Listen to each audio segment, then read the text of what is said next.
Chapter 5. Pastoralist in the Modern World. Figure: sheep grazing on the boogies of eastern Ghurwas. Boogies are vast natural pastures on the high mountains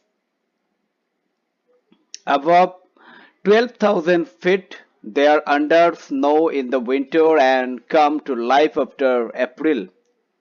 At this time, the entire mountain side is covered with a variety of grasses, roots, and herbs by monsoon. These pastures are thick with vegetation and carpeted with wild flowers. In this chapter, you will read about nomadic pastoralists. Nomads are people who do not live in one palace but move from one area to another to earn their living. In many parts of India, we can see nomadic pastoralists on the move with their herds of goats and sheep, or camels and cattle. Have you ever wondered where they are coming from and where they are headed? Do you know how they live and earn, what their past has been? Pastoralists rarely enter the pages of history textbook. When you read about the economy, whether in your classes of history or economics, you learn about agriculture and industry. As if their lives do not matter, as if they are figures from the past who have no place in modern society. In this chapter, you will see how pastoralism has been important in societies like India and Africa. You will read about the way colonialism impacted their lives and how they have copied with the pressure of modern society. The chapter will first focus on India and then Africa.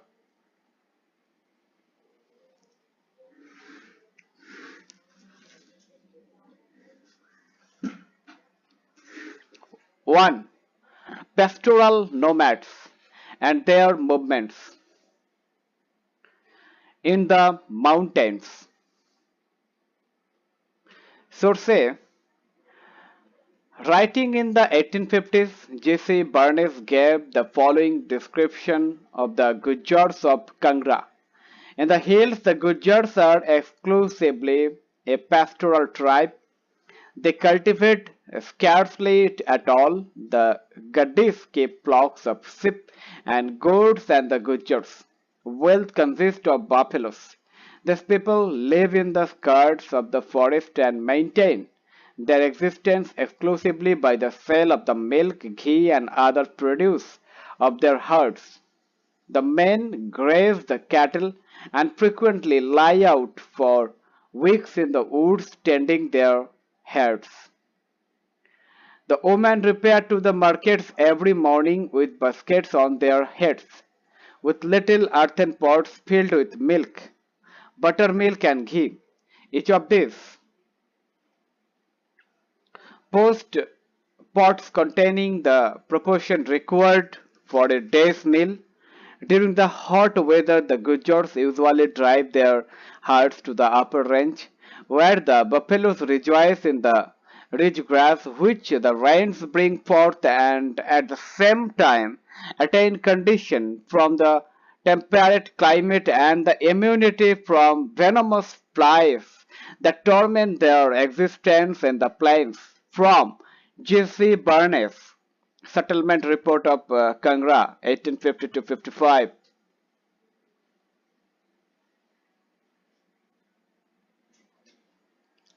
Even today, the Gujar Bakarwals of Jammu and Kashmir are great herders of goat and sheep.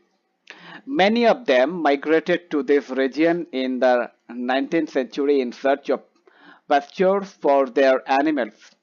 Gradually, over the decades, they established themselves in the area and moved annually between their summer and winter grazing grounds.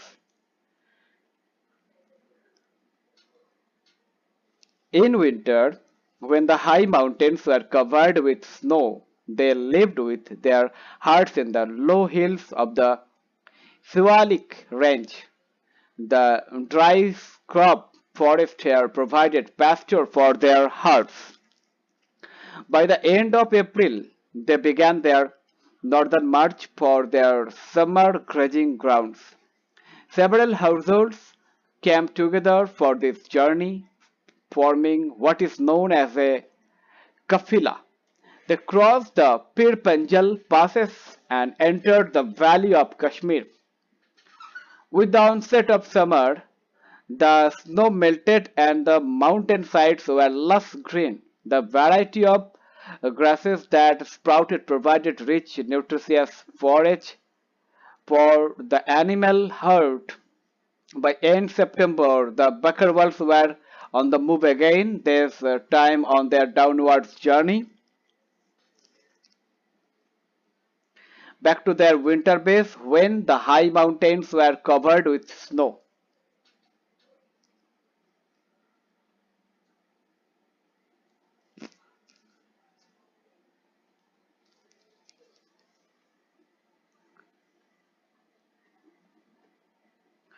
The herds were grazed in the low hills. In a different area of the mountains, the Gaddi shepherd of the Himachal Pradesh had a similar cycle of seasonal movement. They too spent their winter in the low hills of Sivalik range, grazing their flocks in the scrub forest. By April, they moved north and spent the summer in Lahul and Spiti.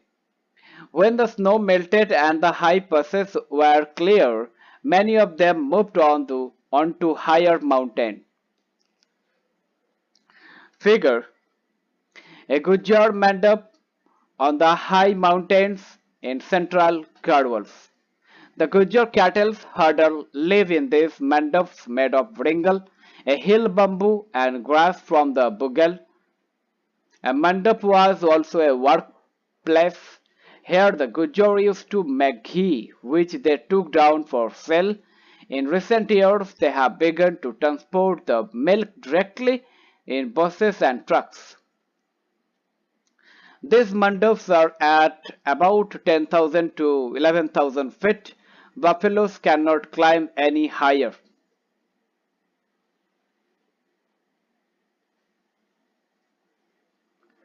Figure Gaddis waiting for shearing to begin. Wool Valley near Palampur in Himachal Pradesh.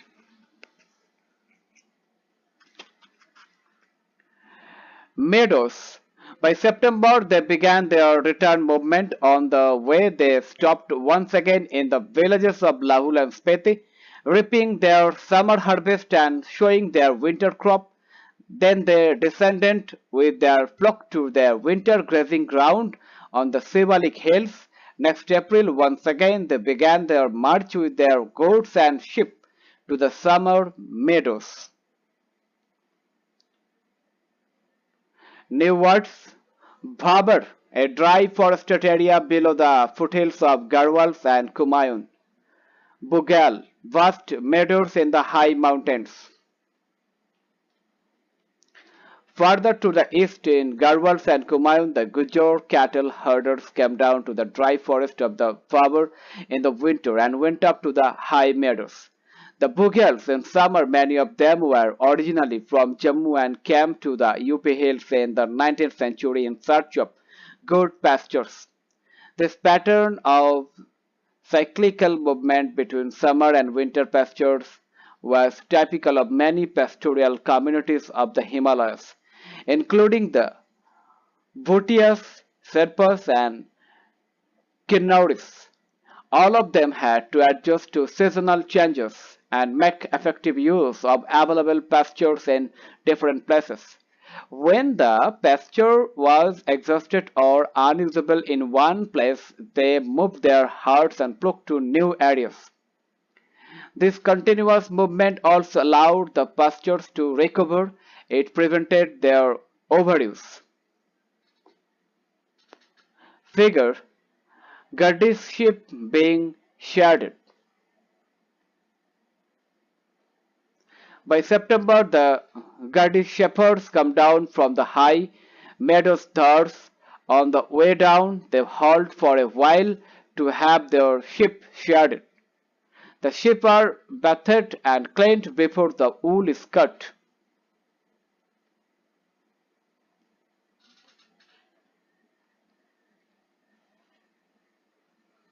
On the plateaus, plains and deserts, not all pastoralists operated in the mountain. They were also to be found in the plateaus, plain and desert of India. Dhangars were an important pastoral community of Maharashtra in the early 20th century. Their population in this region was estimated to be 4,57,000. Most of them were shepherds, some were blanket weavers, and still others were buffalo herders. The Dangur shepherds stayed in the central plateau of Maharashtra during the monsoon. This was a semi-arid region with low rainfall and poor soil. It was covered with thorny scrub. Nothing but dry crops like bajra could be shown here. In the monsoon, this tract became a vast grazing ground for the Dhangur flocks. By October, the Dhangurs harvested their bajra and started on their move west. After a march of about a month, they reached the Konkan. This was a flourishing agricultural tract with high rainfall and rich soil. Here, the shepherds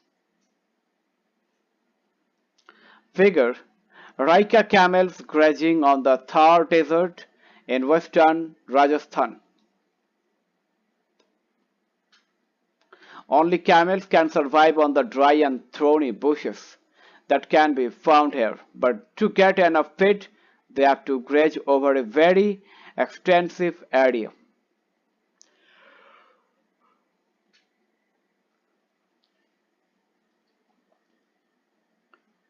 Were welcomed by Konkani peasants after the Kharif harvest was cut. At this time, the field had to be fertilized and made ready for the Rabi harvest. Dangur flocks manured the fields and fed on the stubble. The Konkani peasants also gave supplies of rice which the shepherds took back to the plateau where grain was scarce. With the onset of the monsoon, the Dhangras left the Konkan and the coastal areas with their flocks and returned to their settlements on the dry plateau. The sheep could not tolerate the wet monsoon conditions. New words, Kharif, the autumn crop usually harvested between September and October. Rabi, the spring crop usually harvested after March.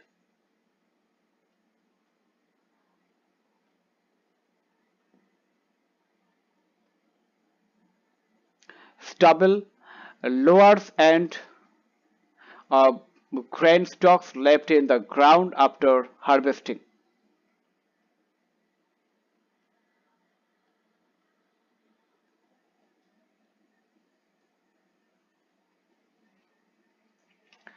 In Karnataka and Andhra Pradesh, again the dry central plateau was covered with stone and grass, inhabited by cattle, goat, and sheep herded. The Gullas herded cattle. The Kurmas and Kurubas reared sheep and goats and sold woven blankets. They lived near the woods, cultivated small patches of land, engaged in a variety of petty trades, and took care of their herd. Unlike the mountain pastoralist, it was not the cold and the snow that defined the seasonal rhythms of their movement. Rather, it was the alternation of the monsoons and dry seasons. In the dry seasons, they moved to the coastal tract and left when the rains came. Only buffaloes liked the swampy, wet conditions of the coastal areas during the monsoon month. Other herds had to be shifted to the dry plateau at this time. Banjaras were yet another well-known group of graziers. They were to be found in the villages of Uttar Pradesh, Punjab, Rajasthan, Madhya Pradesh, and Maharashtra. In search of good pasture land for their cattle, they moved over long distances, selling plough cattle and other goods to villagers in exchange for grain and fodder. Source B. The accounts of many travelers tell us about the life of pastoral groups in the early 19th century. Buchanan visited the Golas during his travel through Mysore. He wrote, "Their families live in small villages near the skirt of the woods where they cultivate a little grounds and keep some of their cattle, selling in the towns and the produce of the dairy.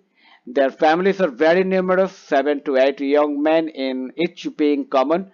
2 or 3 of these attend the flocks in the woods, while the remainder cultivate their fields and supply the towns with firewood and with straw for thatch." From Francis Hamilton Buchanan, a journey from Madras through the countries of Mysore, Kannada, and Malabar, London, 1807. Activity: read sources A and B. Write briefly about what they tell you about the nature of the work undertaken by men and women in pastoral households. Why do you think pastoral groups often live on the edges of forest? Comment this.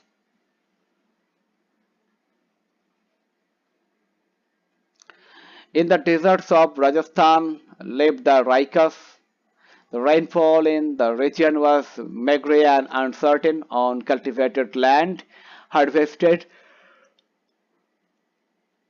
fluctuated everywhere. Over vast stretches, no crop could be grown, so the Raikas combined cultivation with pastoralism. During the monsoon, the Raikas of Barmer, Jaisalmer, Jodhpur, and Bikaner stayed in their home villages, where pasture was available. By October, when these grazing grounds were dry and exhausted, they moved out in search of other pasture and water, and returned again during the next monsoon. One group of Rikers, known as the Madu Desert Rikers, herded camels, and another group reared sheep and goat. Figure a camel herder in his settlement. This is on the Thar Desert near Jaisalmer in Rajasthan. The camel herders of the region are Madu Desert Rikers, and their settlement is called a Thandi.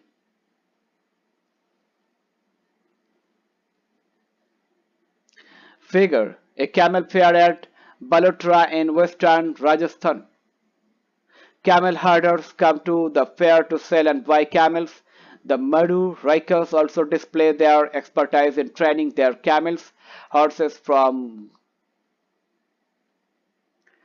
Gujarat are also brought for sale at this fair.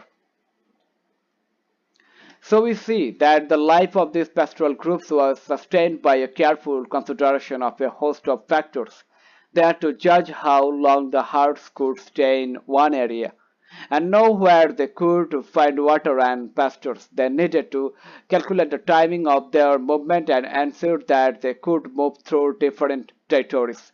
They had to set up a relationship with farmers on the way so that the herds could graze in harvested fields and manure the soil. They combined a range of different activities, cultivation, trade, and herding, to make their living. How did the life of pastoralists change under colonial rule? Figure a camel fair at Pushkar.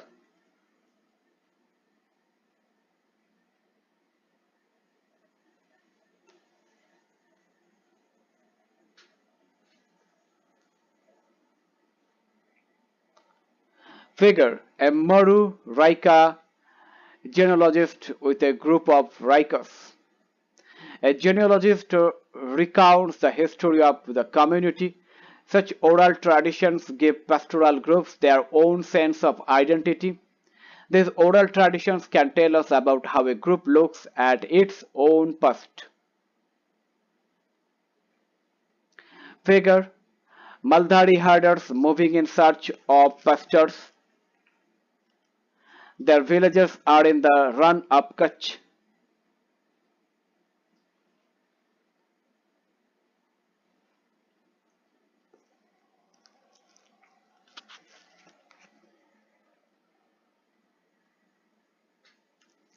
2. Colonial rule and pastoral life. Source C.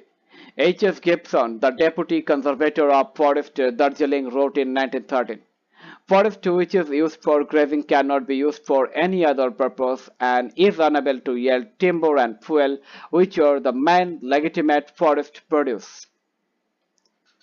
Under colonial rule, the life of pastoralists changed dramatically. Their grazing grounds shrank, their movements were regulated, and the revenue they had to pay increased. Their agricultural stock declined, and their trades and crafts were adversely affected. How? First, the colonial state wanted to transform all grazing lands into cultivated farms. Land revenue was one of the main sources of its finance. By expanding cultivation, it could increase its revenue collection. It could at the same time produce more jute, cotton, wheat, and other agricultural produce that were required in England. To colonial officials, all uncultivated land appeared to be unproductive. It produced neither revenue nor agricultural produce. It was seen as wasteland that needed to be brought under cultivation. From the mid-19th century, wasteland rules were enacted in various parts of the country. By these rules, uncultivated lands were taken over and given to select individuals. These individuals were granted various concessions and encouraged to settle these lands. Some of them were made headmen of villages in the newly cleared areas. In most areas, the lands taken over were actually grazing tracts used regularly by pastoralists. So, expansion of cultivation inevitably meant the decline of pastures and a problem for pastoralists. Second, by the mid-19th century, various forest acts were also being enacted in the different provinces. Through these acts, some forests which produced commercially valuable timber like deodar or sal were declared reserved. No pastoralist was allowed access to this forest. Other forests were classified as protected. In this, some customary grazing rights of pastoralists were granted, but their movements were severely restricted. The colonial officials believed that grazing destroyed the saplings and young shoots of trees that germinated on the forest floor. The herds trampled over the sapling, the munched away the shoots. This prevented new trees from growing. Activity: write a comment on the closure of the forest to grazing from the standpoint of a forester, a pastoralist. Comment this.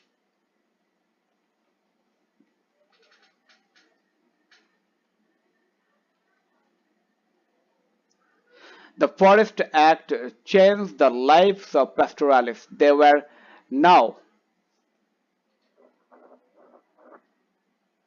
prevented from entering many forests that had earlier provided valuable forage for their cattle.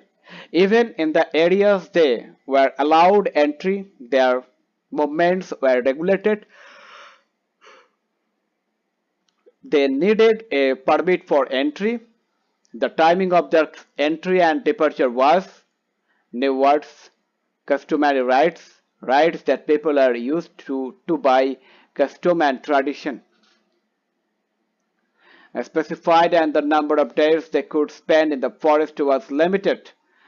Pastoralists could no longer remain in an area even if forage was available. The grass was succulent and the undergrowth in the forest was ample. They had to move because the forest department permits that had been issued to them now ruled their lives. The permit specified the periods in which they could be legally within the forest. If they overstayed, they were liable to fines.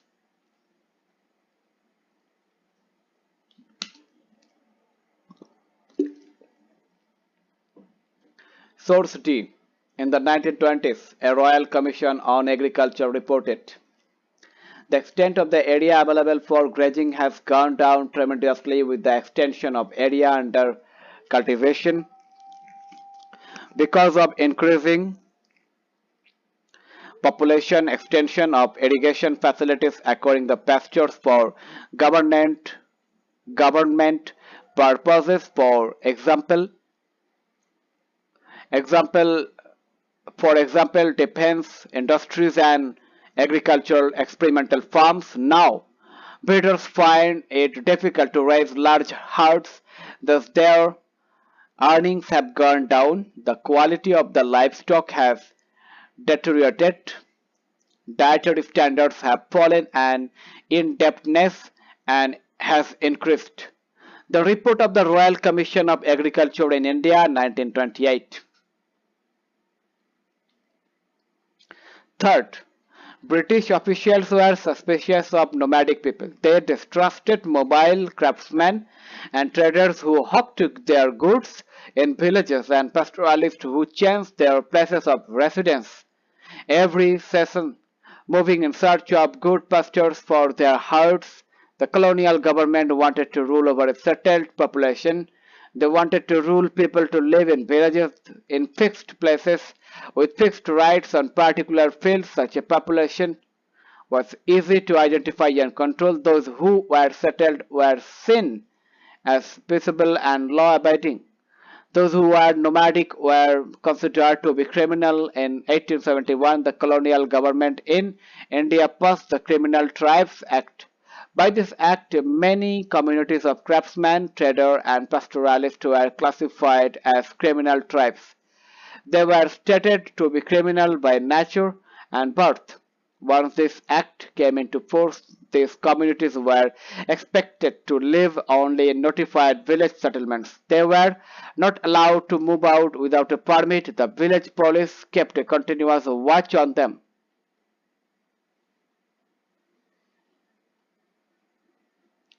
Forced to expand its revenue income, the colonial government looked for every possible sources of taxation.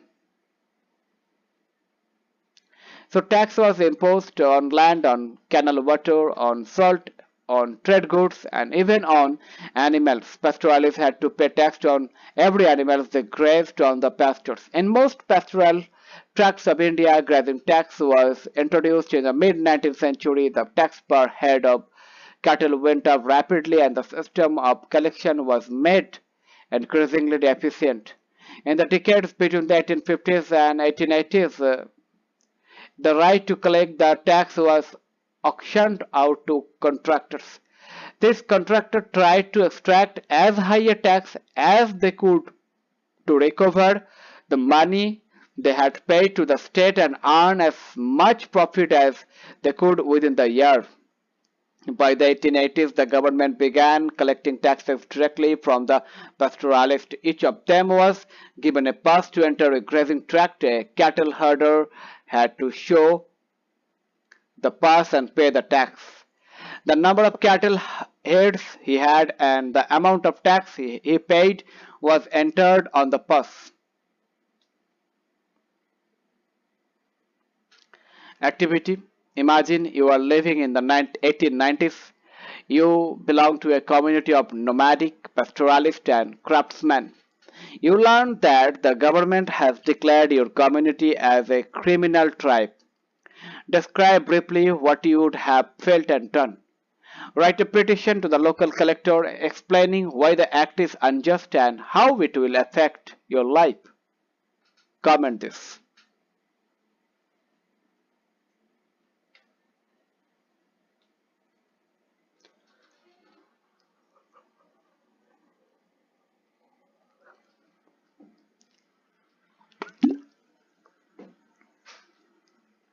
How did these changes affect the lives of pastoralists? These measures led to a serious shortage of pastures. When grazing lands are taken over and turned into cultivated fields, the available area of pasture land declined. Similarly, the reservation of forest meant that shepherds and cattle herders could no longer freely pasture their cattle in the forest. As pasturelands disappeared under the plow, the existing animal stock had to fit on whatever grazing land remained. This led to continuous intensive grazing of this pasture. Usually nomadic pastoralists graze their animals in one area and move to another area. These pastoral movements allowed time for the natural restoration of vegetation growth. When restrictions were imposed on pastoral movements, grazing lands came to be continuously used and the quality of pastures declined. This in turn created a further shortage of forage for animals and the deterioration of animal stock. Underfed cattle died in large numbers during scarcities and famines. Figure Pastoralist in India. This map indicates the location of only those pastoral communities mentioned in the chapter. There are many other living in various parts of India. Gujjar, Gardis, Bhutias, Gujars, Pakistan, Nepal, Bhutan, Monpas, Bangladesh, Raikas, Banjaras, Ran of Kutch, Maldharis, Banjaras, Arabian Sea, Bay of Bengal, Dhangars, Kurmas, Kurbas, Golas, Lakshadweep, Sri Lanka, Andaman and Nicobar Island. Sketch map not to scale.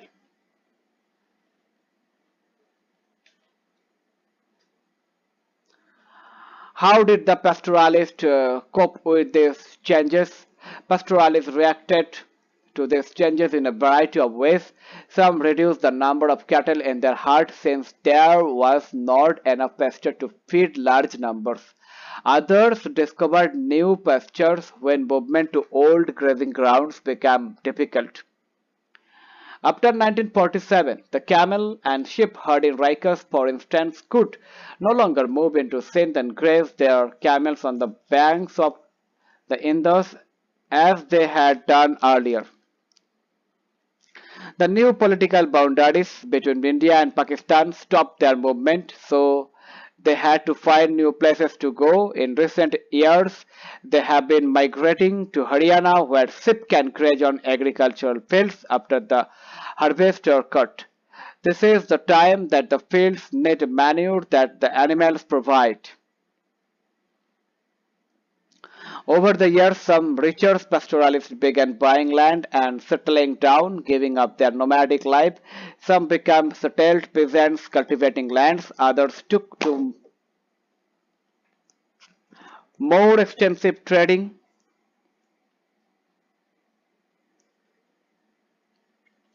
Many poor pastoralists, on the other hand, borrowed money from moneylenders to survive.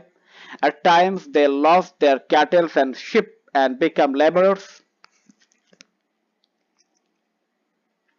working on fields or in small towns. Yet, pastoralists not only continue to survive in many regions, their number have expanded over recent decades. When pastoral lands in one place was close to them, they changed the direction of their movement, reduced the size of the herd, combined pastoral activity with other forms of income, and adapted to the changes in the modern world. Many ecologists believe that in dry regions and in the mountains, pastoralism is still ecologically the most viable form of life. Such changes were not experienced only by pastoral communities in India. In many other parts of the world, new laws and settlement patterns forced pastoral communities to alter their lives. How did pastoral communities elsewhere cope with these changes in the modern world?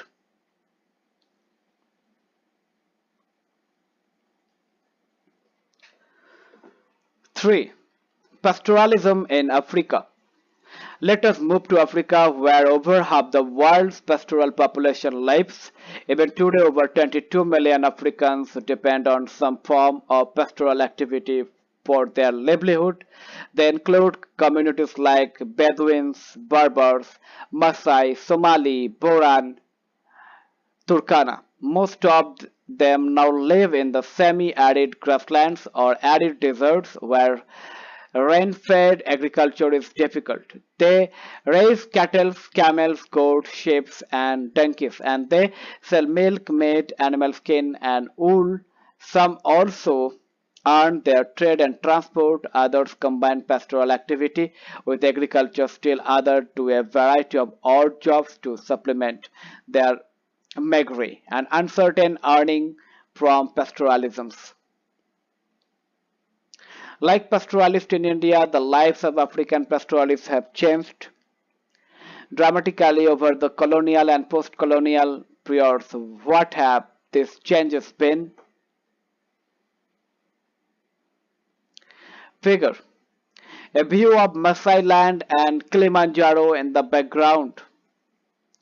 Forced by changing conditions, the Maasai have grown dependent on food produced in other areas such as maize meal, rice, potatoes, cabbage. Traditionally, the Maasai frowned upon this. Maasai believed that tilling the land for crop farming is a crime against nature. Once you cultivate the land, it is no longer suitable for grazing, courtesy the Maasai Association.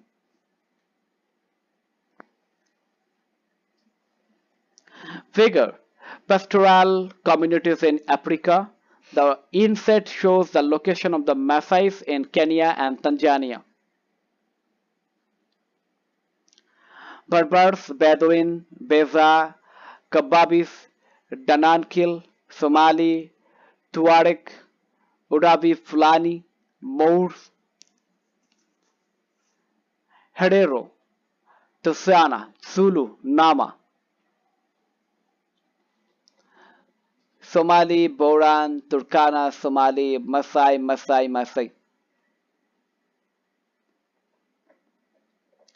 We will discuss some of these changes by looking at one pastoral community, the Maasai, in some detail. The Maasai cattle herders live primarily in East Africa, 3 lakh in southern Kenya, and another 1 lakh 50,000 in Tanzania. We will see how new laws and regulations took away their land and restricted their movement. This affected their lives in times of drought and even reshaped their social relationships.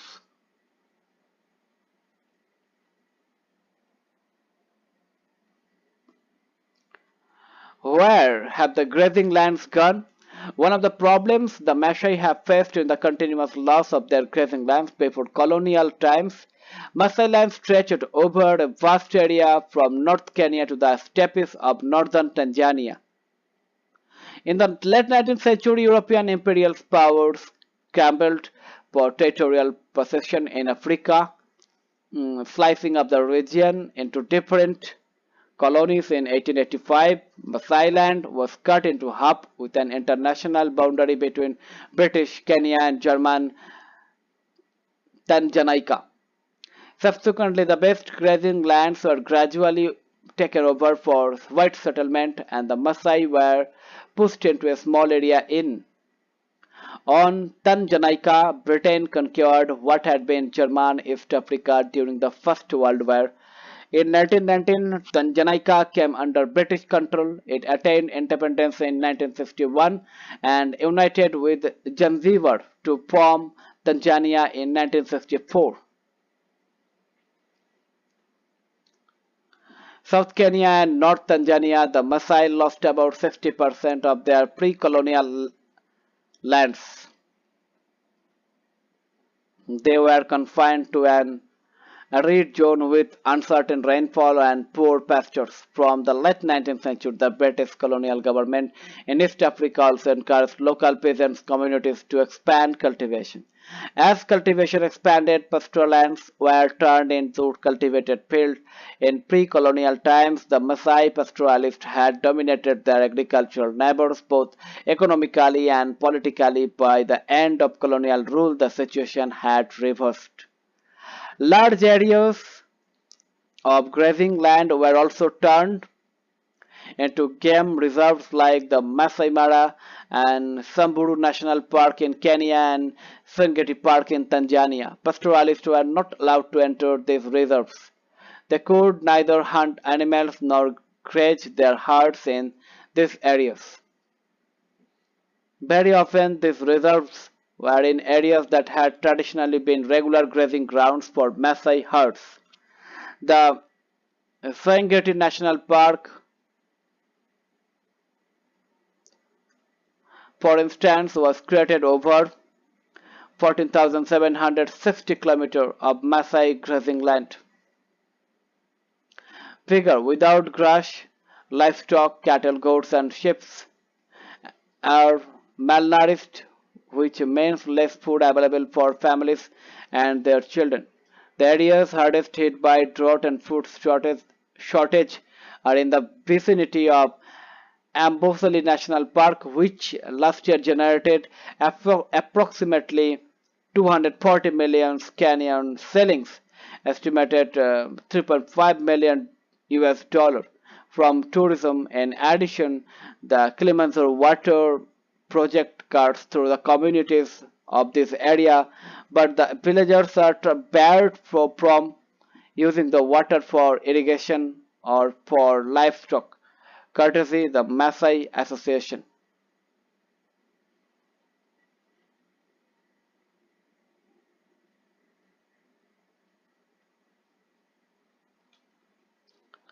Figure. The title Maasai derives from the word Ma.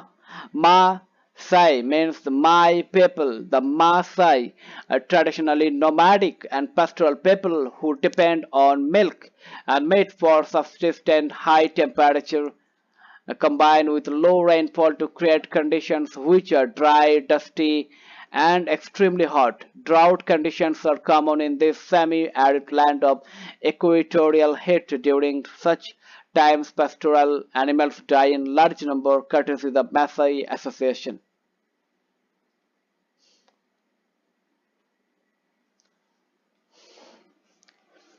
Sorsi pastoral communities elsewhere in Africa faced similar problems. In Namibia, in Southwest Africa, the Kaukoland herders traditionally moved between Kaukoland and nearby Obamboland, and they sold skin, meat, and other trade products in neighboring markets. All this was stopped with the new system of territorial boundaries that restricted movements between regions. The nomadic cattle herders of Kaukoland in Namibia complained, "We have difficulty, we cry, we are imprisoned, we do not know why we are locked up, we are in jail, we have no place to live, we cannot get meat from the south, our sleeping skins cannot be sent out, Ovamboland is closed for us.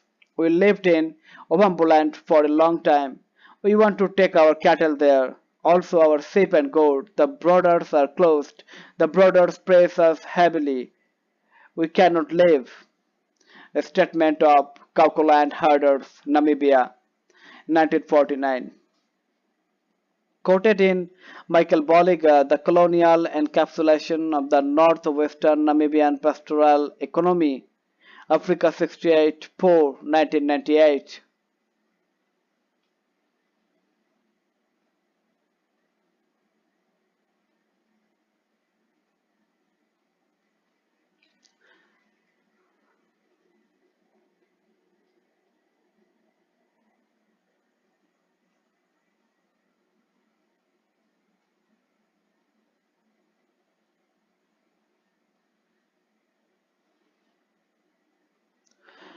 Source: in most places in colonial Africa, the police were given instruction to keep a watch on the movements of pastoralists and prevent them from entering white areas. The following is one such instruction given by a magistrate to the police the Southwest Africa restricting the movements of the pastoralists of Kaukoland in Namibia. Passes to enter the territory should not be given to these natives unless exceptional circumstances necessitates their entering. The object of the above proclamation is to restrict the number of natives entering the territory and to keep a check on them. An ordinary visiting pass should therefore never be issued to them. Kaukopel permits to enter magistrate to police station commanders of Outjo and Kamanzab, 24 November 1937. The loss of the finest grazing lands and water resources created pressure on the small area of land that the Maasai were confined within. Continuous grazing within a small area inevitably meant a deterioration of the quality of pastures. Fodder was always in short supply. Feeding the cattle became a persistent problem.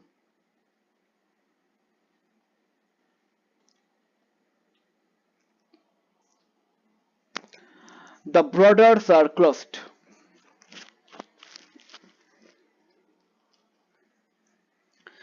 In the 19th century, African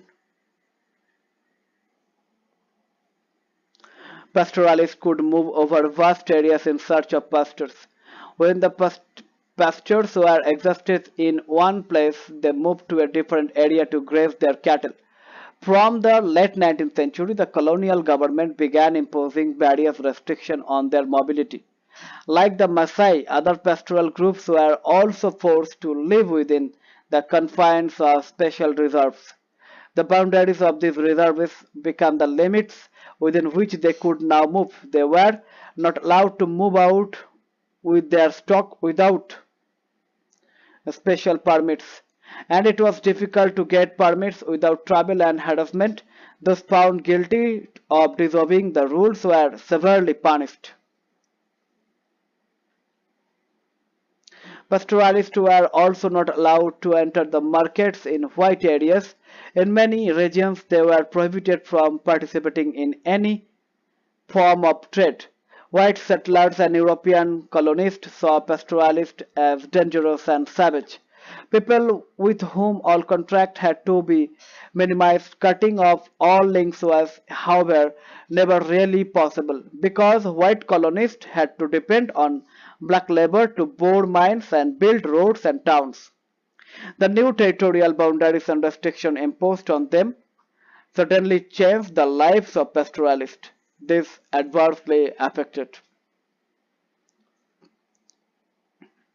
both their pastoral and trading activities. Earlier, pastoralists not only looked after animal herds but traded in various products. The restriction under colonial rule did not entirely stop their trading activities, but they were now subject to various restrictions.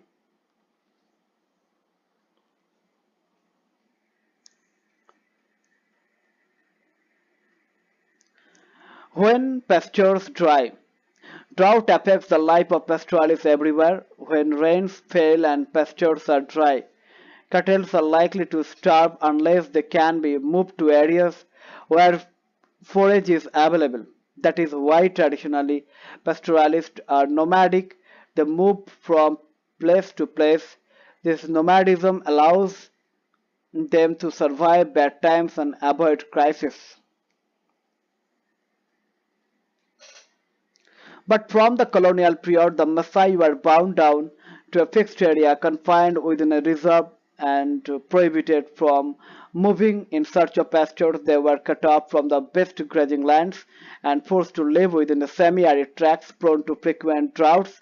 Since they could not shift their cattle to places where pastures were available, large numbers of Maasai cattle died of starvation and disease in these years of drought. An inquiry in 1930 showed that the Maasai in Kenya possessed 7,20,000 cattle, 8,20,000 sheep, and 1,71,000 donkeys.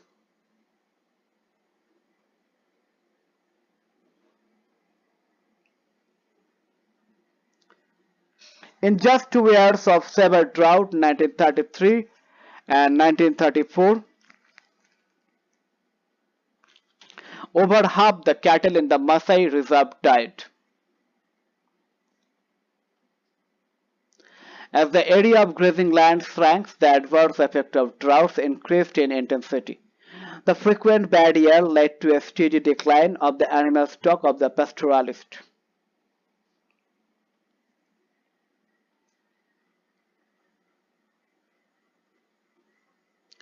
Not all were equally affected. Figure. Note how the warriors wear traditional deep red shukas, brightly beaded Maasai jewelry, and carry 5-foot steel tipped spears.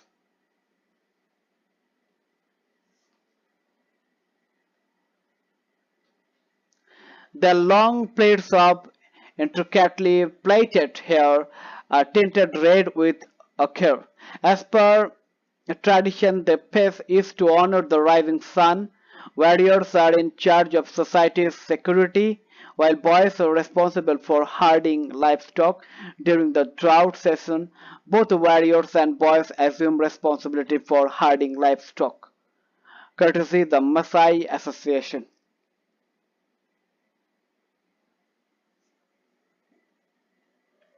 In Masailand, as elsewhere in Africa, not all pastoralists were equally affected by the changes in the colonial period.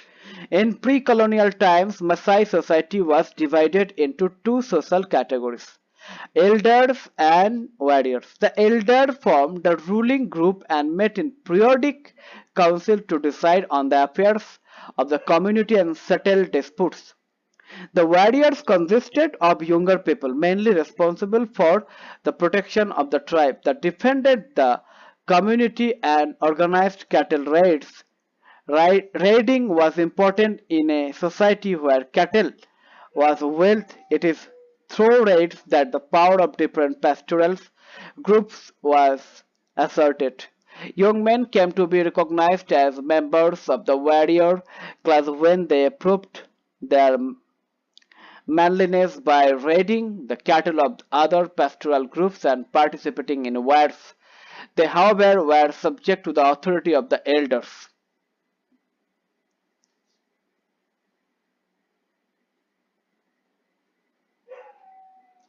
Figure. Even today, young men go through an elaborate ritual before they become warriors. Although actually it is no longer common, they must travel throughout the section's region for about 4 months, ending with an event where they run to the homestead and enter with an attitude of a raider. During the ceremony, boys dress in loose clothing and dance non-stop throughout the day. This ceremony is the transition into a new age. Girls are not required to go through such a ritual, courtesy the Maasai Association. To administer the affairs of the Maasai, the British introduced a series of measures that had important implications. They appointed chiefs of different subgroups of Maasai who were made responsible for the affairs of the tribe. The British imposed various restrictions on raiding and warfare. Consequently, the traditional authority of both elders and warriors was adversely affected. The chiefs appointed by the colonial government often accumulated wealth over time. They had a regular income with which they could buy animals, goods, and land. They lent money to poor neighbors who needed cash to pay taxes. Many of them began living in towns and became involved in trade. Their wives and children stayed back in the villages to look after the animals. These chiefs managed to survive the devastations of war and drought. They had both pastoral and non-pastoral income and could buy animals when their stock was depleted. But the life history of the poor pastoralists who depended only on their livestock was different. Most often, they did not have the resources to tide over bad times. In times of war and famine, they lost nearly everything. They had to go looking for work in the towns. Some eked out a living as charcoal burners, others did odd jobs. The lucky could get more regular work in road or building construction.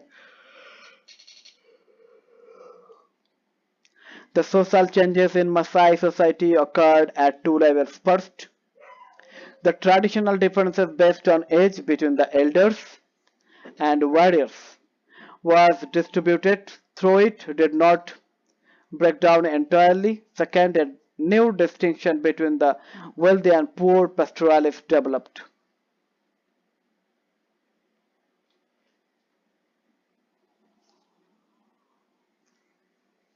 Conclusion.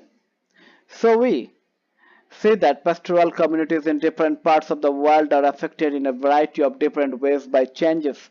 In the modern world, new laws and new borders affect the pattern of their movement with increasing restriction on their mobility. Pastoralists find it difficult to move in search of pastors as pastors' land disappears. Grazing becomes a problem while pastors that remain dete-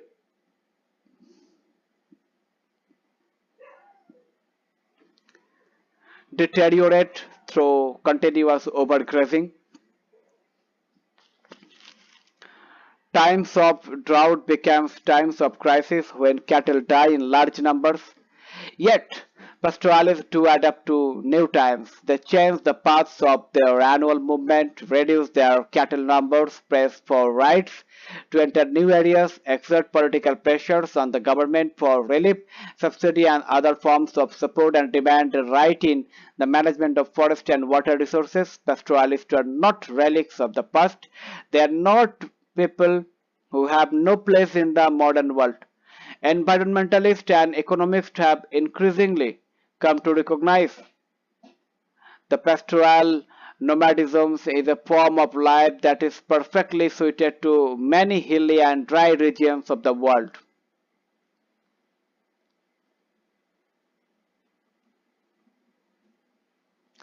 A Raika shepherd on Jaipur highway. Heavy traffic on highway has made migration of shepherds a new experience.